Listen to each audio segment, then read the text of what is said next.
Edhe këja, realisht, për partive tradicionale shtetë formuese tash në dekadë, domethënë mas 2 dekadave punëve më të ri, është njëna për partive që reformën e ka fillu mas shumëti në Republikën e Kosovës.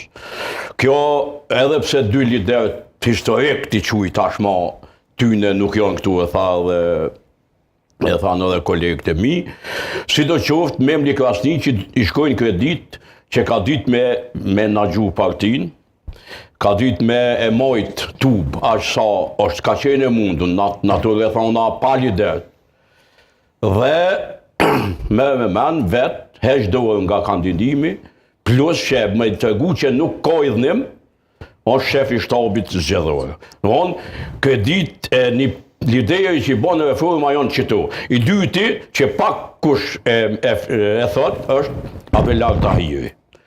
Është gjitha përplasjet, këtë atë temperaturën ku vende ka barë si shef i grupit parlamentar mbi vetën, lëshon ullë trive, del 110 numër, njeriu i cili unë do t'a quja mbrojtësi ma konsekuent i kushteturisë në këtë vend.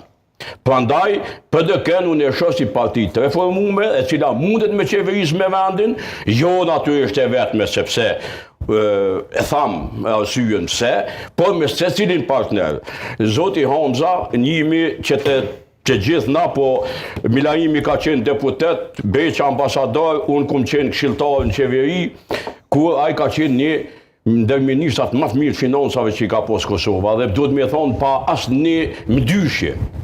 Një koqeri mirë, njeri i cili e ruan kuletën kacën e shtetit, që i thojmë na, me fanatizëm, i cili nuk lejon atë gjardërdhjen financiare që kanë qef me qujt këta të posa komponumit e ri.